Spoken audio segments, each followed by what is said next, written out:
Yeah, so I just wore my big puffer jacket, no bra. Yep. My loose baggy jeans. Yes. No underpants. Of course. Woolen socks. What a dream. And my just pull-up boots with no laces.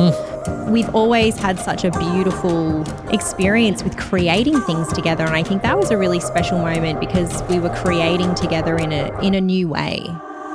My name is Abby. And my name is Liam, and you are listening to the Evolving Love podcast. In this podcast, we deep dive into the topics of non-monogamy and relationships, drawing from our experiences of being consensually non-monogamous for over a decade. Whether you're monogamous, polyamorous, curious, or anything in between, we invite you to join us for this conversation.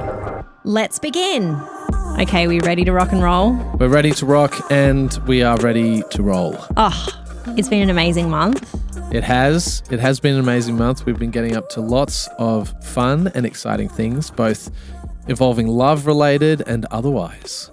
As far as the otherwise related things, one of my favorite things this month was actually a gathering that we had at a friend's house where it was like a life drawing party. Well, it wasn't really a party. It was like a hang, a gathering. It was an artistic hang where the center of the attention was the middle of the room, and in the middle of the room was people life modeling and us all drawing them. Yeah, we got to take it in turns to be the model. So anybody who wanted to model got to strip down, bear it all. You know, we all brought a plate of food. We all brought our own art materials, and it was super relaxed and just a great atmosphere and vibe and just amazing people.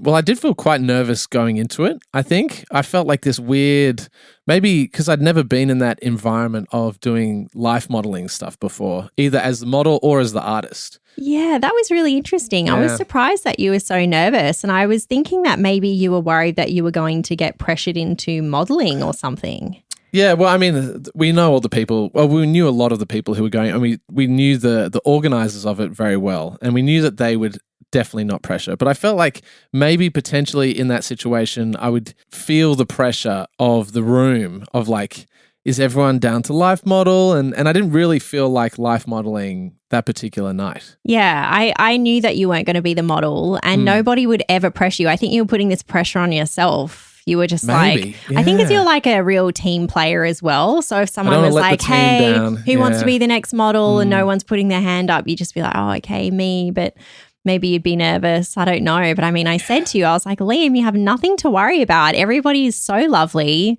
Just come and do some art, enjoy the food and the hang. And you did. And your art was so beautiful.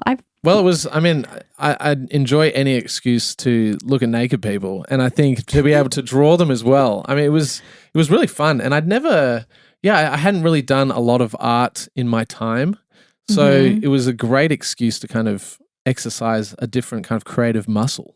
You did draw a beautiful charcoal portrait about 10 years ago, and it's framed and it's in your mum's bedroom. It's beautiful. The one thing that I've ever drawn. My mum has it hanging up. Oh, so beautiful. It is that actually was not too bad. Yeah. But you are very experienced. You've done lots of art before. So you were a steady hand. I felt very comfortable. Yeah. I was very happy to be there.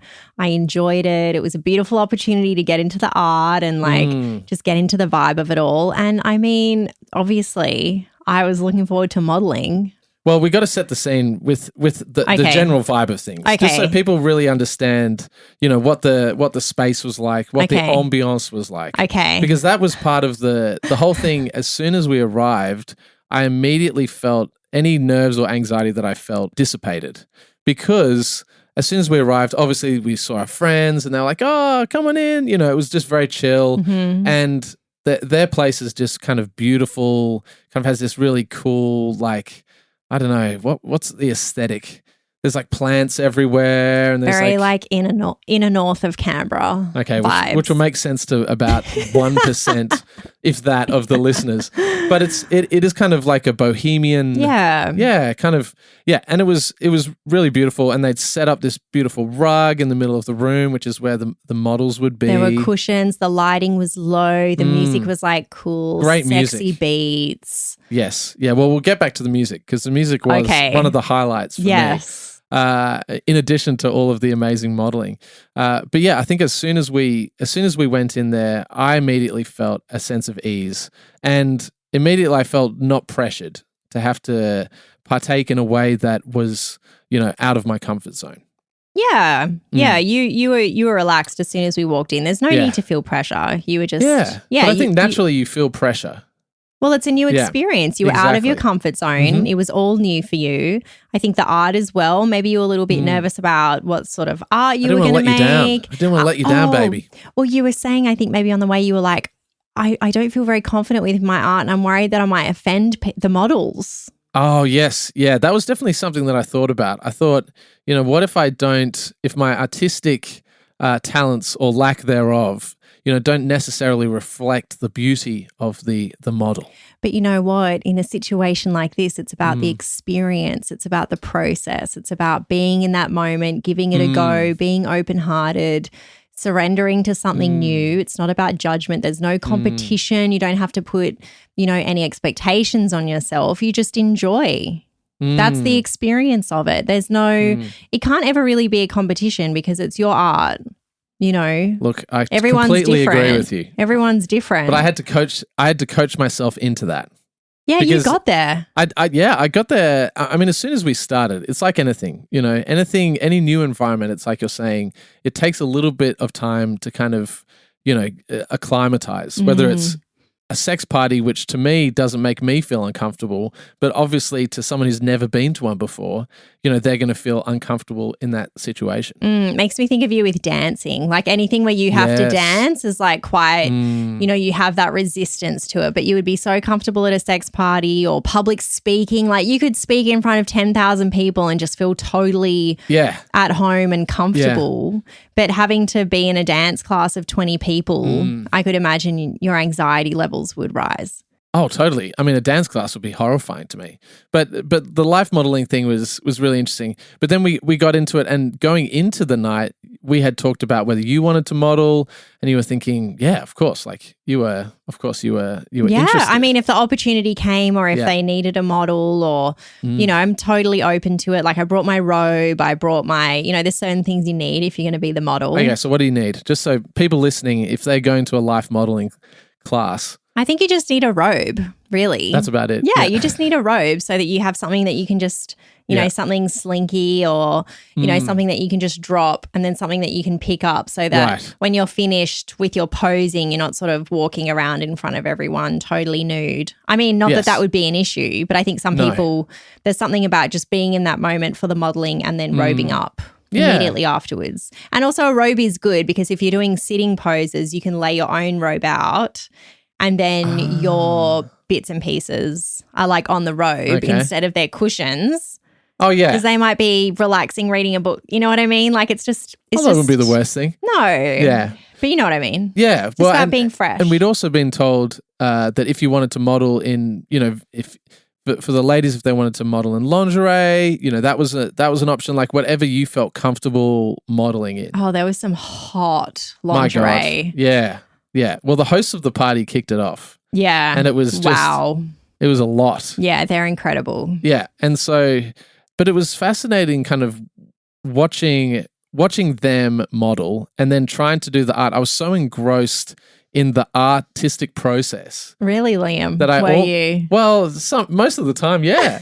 I think most of the time, but I was very aware of making sure that I did the model justice. And it's like you were saying before, but I did feel quite self-conscious that potentially I couldn't do the hotness of the model justice. Yeah, well, I think you floated the idea at one point to the group. You were like, I wish that I brought my camera. Oh, yeah. And I mean, that's think so much easier though. It's so much easier. And that sort of brings a different energy into it as well because there's something obviously about just being there and doing the art. But no one wants a cameraman amongst a life joint. That would just be insane. I know. You can just keep on snapping me. Yeah. Gosh. Yeah, but I loved it. I think I was maybe the last to model. It was towards the end of the night. Yes. I was like, I'm ready to rock. I'm ready to go. Full, no lingerie for me. Just off. All nude. All nude. And it was twisty poses. And it was glorious. Yeah. And it was, okay, so going back to the music side of this, just before we get into the fact that you were nude modeling, which is something that we'll spend some time talking about because I love talking about it. But the soundtrack to the night up until that point was just amazingly curated. So our friend who was hosting, he had kind of curated this soundtrack. There was all this kind of lo-fi, super kind of, I don't know, trancey beats or... Sexy trancey beats, but then every now and then there'd be like a little bit of Leon La Havas or a little bit of Hiatus Coyote or something. Yeah. Just like sneaking it in. But then we got to your modeling, and then it was just... it kind of started with that. I don't know if you were kind of more... Your brain was more on the modeling space. But our friend decided to kind of kick it up a notch and just start dropping these hip-hop bangers. And I love my hip-hop. And so immediately he started dropping all these Missy Elliott tunes. And I love Missy Elliott. And it was like he was reading my mind over what tunes I would love to see you undress to in that environment. It was kind of quite remarkable. It was great. Was I giving that kind of energy? Like, was I in, it was the other type of music, and then I was in pose, and then he was like, okay, I'm going to change it up. Switch it up. He's giving me Missy Elliott. Like, was that the vibe? Yeah, that was the vibe that you were giving off. Oh my gosh. Was nude modeling to Missy Elliott. Because I did that real power stance pose at the beginning, didn't I? Yes. That was your opening pose. Yeah. Yeah. And it was, it was the hardest person to draw was you. For me. Right. Because I couldn't not sexualize you. Yeah. I found that when I was drawing everyone else, when they were naked or in various stages of undress, it was actually easier for me to kind of disconnect from the sexualizing of and just being like, this is a naked form. Yes. But for you, I was like, you look so hot. Well, I think it's not about that particularly, but it's, I'm your wife. Like, we are sexual. And it would trigger that sexual. Yeah. Totally. So it was all about that. It was all about that for me. It was just like, I was like, oh, this is Abby naked. She looks amazing. And then I just found it so hard to concentrate on drawing you. I wonder if it was also the fact that there were this group of people that were all looking at me. Yes. Like, that really plays into that really hit the spot. I was watching for you, and I was watching you, and I was thinking, because you stopped doing the art and you just sort of sat there and started just smiling and sort of like bopping around. Well, the Missy Elliott tunes were banging. Missy Elliott was on, and you sort of like cracking jokes, and like it would just become really, really playful. Yeah. But you enjoyed also being, because you're an exhibitionist. So you loved being in the center and doing your thing. Look, I wasn't complaining. I was happy. Yeah. But that is only possible when it's with the right group of people and when the vibe is right. Yeah. I'm not interested in being an exhibitionist for everybody or any type of party where there's, people who I don't know, or there's a weird vibe or something. It's like you have to read the room, know what the energy is, and then you feel comfortable and safe. And I felt so comfortable. Right. And I knew that I would, because whoever is like throwing the party really sets the tone, I think, for who will come. Yes, yeah. And they curated like who was invited, and it was just everyone in the room, even the people we didn't know. And we knew a bunch of them, but even the people we didn't know were just so lovely. Oh, so nice. Yeah. And of course it's Canberra, so everyone has like 1 degree of separation. And then we're all staring at each other, semi-undressed. Yeah, I loved it. Yeah. It was great energy. Yeah. And you really rocked the modeling, I must say. You. There was like how many poses? There was like 3. Maybe 4? 4 poses? Maybe I did 4. Oh, yeah. I was really turning it on, I think. And funnily enough, so I found it hard to draw you, but I was feeling inspired. Right? So you remember this? I do. Yeah. Of course. And so I decided to, initially I kind of like did a very bad attempt at drawing you. And then I was like, I'm going to write like words over the top. So I was expressing my creativity in other ways. So you're still inspiring creativity in me, but it was just, it was difficult to engage with the pen and the paper. That was such a beautiful moment at the end of that pose, I think, because when the model would pose and then that pose would end, everybody sort of holds their art up and we all have a look around and the model has a look. And it was so beautiful to look and see all of these drawings and then to see you holding up these words. Yeah. I didn't read them at the time, but I was so excited to read them. And you are such an amazing writer. Thank you. So, so cool. Well, I think everyone, because as we were going around the room, everyone shows their beautiful pictures, and there were some really good artists. Really good artists in the room. And so and then it got to me and I was like, oh, I actually wrote something. And everyone was like, oh, okay, cool. But I didn't read it out to the room because it was private and cute. Yeah, it was just for us. Sweet. I love being your muse. Oh, yeah. Always. Yeah.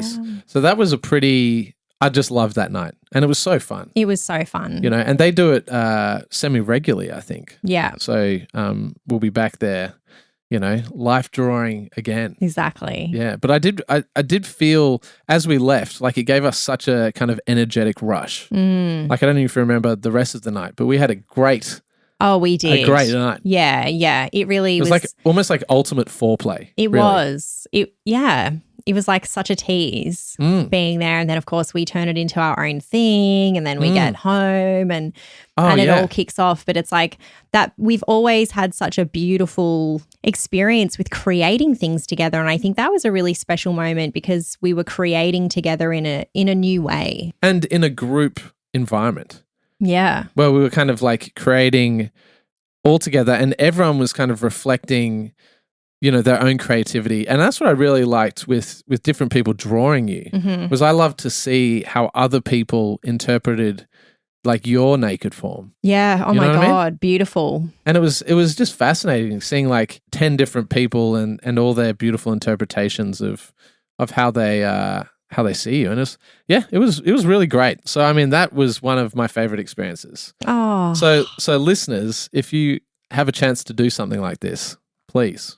Yeah. Go and do it. Yeah. That's a great thing to do. Especially with a partner. It's like so bonding. Yeah. Like I felt really bonded to you afterwards. I felt like it was such a fun thing for us to do together. Yeah, well, you're seeing me in this new vulnerable way where I'm nude and I'm there and I'm just showing myself, but it's a non-sexual environment. Right. Yeah. And there's something so magic with that as well. I mean, it kind of taps right into compersion as well. It's like you're actually there watching other people see me, having their experience of me in my form, appreciating me, taking the time to, you know, really tune in to different aspects of who I am. And like it's not just a physical experience, it's like an energetic experience as well. Yes. You know, so you're watching that happen in real time. Maybe this is a good test for people if they want some homework and they are in a couple or in a, you know, with multiple people in a relationship. Maybe you could all go to life drawing and just see how you feel about it. Yeah, exactly. Because it would bring up some great things and potentially it could bring up some uncomfortable things and lots of different emotions. And maybe this is a great way to really test even people who are starting to open up their relationships. You know, this could be a great thing to test. Yeah, so we'll put this sort of in the category with the salsa dancing. It's like safe ways to start to tune into compersion, having a bit of distance from your partner, having other people appreciate them, spend time with them. It's also kind of physical, even though there's a distance as well. But, you know, it is sort of the form and the body and an appreciation. And there's definitely some opportunity for some compersion, for some maybe a little bit of jealousy, a little bit of, you know, just see what comes up. Yes. Okay. Put it in that category. So good. Well, another thing that we've done that we wanted to talk about today, because this is kind of a bit of a creative episode. And we just did the podcast with the Multi-Amory crew, which was really fun. And we focused on creativity with them and non-monogamy and creativity and the different way it interacts. But creativity is something that we have always explored so much within our relationship, as we've kind of pointed towards in this episode. But we did something really fun this week that was something that has been on the bucket list for a very long time. I know it has. Now, are we going to mention the name of the institution or maybe after not? After the paywall, maybe. Okay. Yeah, maybe after. I mean, it's pretty obvious. Anyone who knows Canberra. Anyone who knows galleries or famous artists could probably guess at the artist and then at the gallery. Yes. But it was a dreary day. It was Monday. It was a dreary day, yeah. So we dropped our son at school and we both had the day off. Yes, I had the day off work. And I had thought, what better way to spend it than to take photos of you? Exactly. So all rugged up. It's a dreary, rainy day. It's like terrible weather. Yeah. Perfect. That's what we wanted. No one's out. We were going to be shooting in a very public place, and we obviously would never want to get caught. We want to do the right thing. We don't want to poor unsuspecting people stumbling across us or anything like that. But I mean, sometimes you just have to do these things for the art, you know. You got to do it. You've got to get the photo, and we're conscientious people. We're doing the best that we can to make sure that we don't get discovered.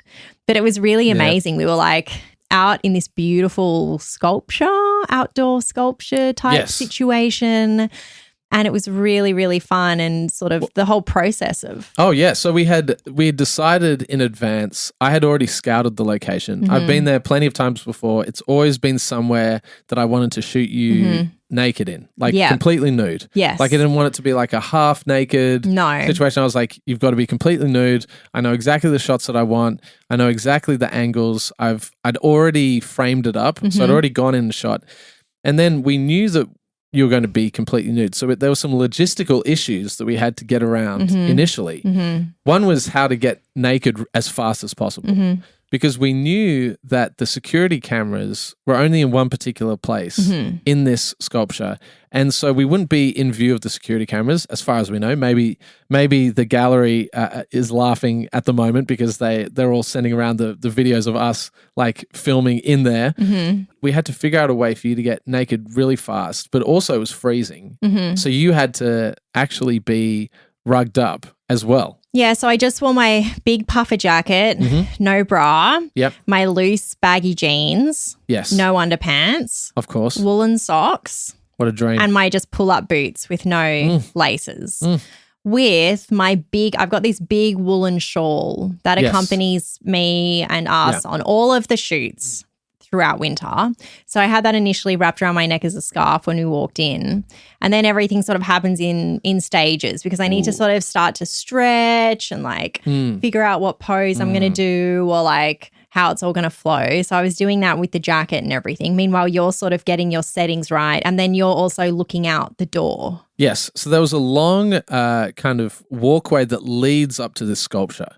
So basically, I can see maybe 100 meters down, and everyone has to walk down the walkway to actually get into the sculpture. So it's really the perfect place for me to take a photo of you like this because I have full vantage. And once I see that there's no one walking down the walkway, I know that I have probably about 2 minutes before someone could actually come and discover us. Yes. So maybe 1 minute. Yeah, maybe 1 minute. Yeah, maybe even less. We had posed everything, and anyone who's read the recent Substack will have seen some of these photos. I think they're some of the best you've ever taken. And you said this. Of me. Yes, yeah, of course. Yeah. But the pre-posed photos are the ones where you're actually still in all your outfit. Yes. Okay, so you're not naked and I forgot yet. to tell you something, actually. To keep on listening to this premium episode of the Evolving Love podcast, you can sign up to our premium subscriber feed at evolvingloveproject.substack.com. Paid subscribers receive 2 extra podcast episodes each month and access to my full writing archive. So if you would like to gain exclusive access, you can sign up at the link in the show notes or at evolvingloveproject.substack.com.